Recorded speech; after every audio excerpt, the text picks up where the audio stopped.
Good morning friends, this side C Abhishek Bansal. और आज हम लास्ट डिडक्शन के बारे में बात करेंगे जो इंडिविजुअल्स को मिलती हैं। वो है सेक्शन 80CCD। 80CCD कहता है यदि आप कोई पेंशन में कंट्रीब्यूशन करते हैं तो उसका आप डिडक्शन क्लेम कर सकते हैं अपनी ITR में।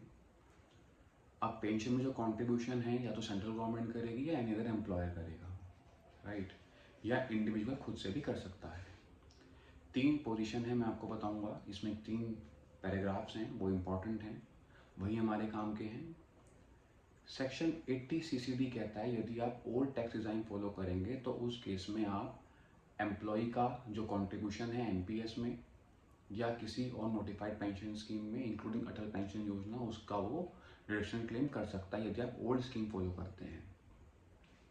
यदि आप न्यू स्कीम फॉलो करेंगे तो उस केस में जो एम्प्लॉय कंट्रीब्यूशन करेगा अपना या इंडिविजुअल कंट्रीब्यूट करेगा जो कि नौकरी नहीं करता है, तो वो उसकी डिडक्शन नहीं ले सकता ITR में। लेकिन भले ही आप न्यू टैक्स डिज़ाइन फॉलो कर रहे हैं तो जो एम्प्लॉयर का कंट्रीब्यूशन है, एम्प्लॉयर मतलब हमारा जो कंट्रीब्यूशन है उस वो आप डिडक्शन क्लेम कर सकते हैं भले ही आप न्यू टैक्स डिज़ाइन फॉलो कर रहे हैं। ये सबसे बड़ा एक्सेप्शन था। मैंने लास्ट वीडियो में बताया था, आपको एक्सेप्शन बताऊंगा कि न्यू टैक्स डिज़ाइन में एज ऑफ डिडक्शन क्लेम कर सकते हैं, वो यही है।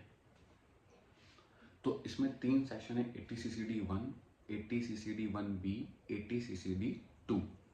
80CCD 1 कहता है यदि एम्प्लॉय कंट्रीब्यूट करता है, वो अगर नौकरी में है, 10% of the salary basic plus DA किसी पेंशन फंड में, या कोई और इंडिविजुअल अदर देन जो एम्प्लॉय नहीं है, मान लीजिए कोई दुकान चला रहा है, कोई बिजनेस कर रहा है, वो भी अपना पेंशन फंड खुलवा सकता है, लाइक अटल पेंशन योजना इसमें इंक्लूड है। तो यदि वो अपनी ग्रॉस इनकम का 20%, राइट, 20% अगर अपनी ग्रॉस इनकम का जो है कंट्रीब्यूट करता है तो वो उसको अलाउ होगा यदि वो ओल्ड स्कीम फॉलो करे तो। 80CCD 1B कहते हैं, हम बहुत लोगों को कहते हैं कि आप NPS में कंट्रीब्यूट कर लीजिए, तो ये तो डिडक्शन मिली गई ऊपर वाली दो। 80CCD 1B एडिशनल डिडक्शन देता है 50,000 रुपये की, राइट। तो आपको जैसे NPS में कंट्रीब्यूट करते हैं 50,000 रुपये तक की होती है, वो 80CCD 1B में होती है 50,000 रुपये एडिशनल आपको डिडक्शन मिल जाएगी, राइट। ये हो गया 80CCD 1B में आप NPS का अकाउंट खुलवा लीजिए बैंक में और आप उसमें अमाउंट कंट्रीब्यूट कर दीजिए। सपोज आपने 40,000 रुपये कंट्रीब्यूट किया तो आपको 40,000 डिडक्शन मिल जाएगी। आपने 60,000 कंट्रीब्यूट किया NPS में तो आपको 50,000 ही मिलेगी, तो मैक्सिमम डिडक्शन 50,000 रुपये ही है। अब 80CCD 2 कहता है एम्प्लॉयर कंट्रीब्यूशन का। यदि कोई एम्प्लॉय सेंट्रल गवर्नमेंट के यहाँ काम करता है तो सेंट्रल गवर्नमेंट 14% डाल देगी। यदि अदर देन सेंट्रल गवर्नमेंट है, प्राइवेट वगैरह है, तो वो 10% तक डाल सकती है। तो उसकी छूट आपको मिल जाएगी भले ही आप ओल्ड स्कीम फॉलो करें या न्यू स्कीम फॉलो करें। ये तो हो गया एम्प्लॉयर का। एम्प्लॉय की तब मिलेगी कंट्रीब्यूशन जब आप ओल्ड स्कीम फॉलो करेंगे, न्यू करेंगे तो नहीं मिलेगी। 80CCD 1B कब मिलेगी एडिशनल NPS डिडक्शन? जब आप ओल्ड स्कीम फॉलो करेंगे, न्यू में नहीं मिलेगी। तो एम्प्लॉयर की तो मिल जाएगी, ओल्ड करो न्यू करो।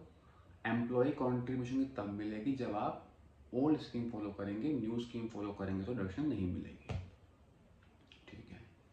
अब आते हैं इसके टैक्सेबिलिटी के बारे में। यदि आपने स्कीम से ऑप्ट आउट कर लिया या बंद कर ली और आपके नॉमिनो जो आपका नॉमिनी है उसको पैसे मिलते हैं तो वो टैक्सेबल हो जाएंगे। टैक्सेबल क्यों होंगे, इसका लॉजिक समझिए।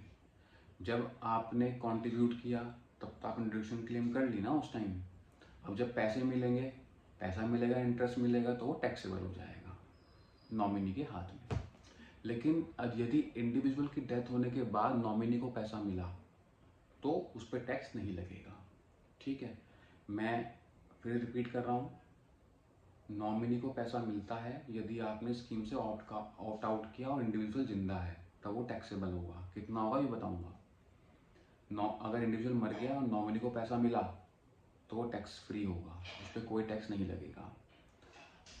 अब यदि इंडिविजुअल जिंदा है और उसने स्कीम से ऑप्ट आउट कर लिया या बंद कर दी और इसके एवज में उसको पैसा मिलता है, पैसा क्या मिलता है, जो उसने अमाउंट कंट्रीब्यूट किया प्लस इंटरेस्ट। तो यदि 60% तक मान लो आपने 100 रुपये कॉन्ट्रीब्यूट करे, आपको पैसा मिल गया 60 रुपये, तो 60 रुपये तक तो आपको कोई टैक्स नहीं देना पड़ेगा, वो एग्जेम्प्ट रहेगा। ठीक, तो आप इसको कहाँ पे शो करेंगे? सेक्शन 10(12)A में आप एग्जेम्प्ट इनकम शो करेंगे ITR भरते हुए, 60% जो आपको रुपये मिले।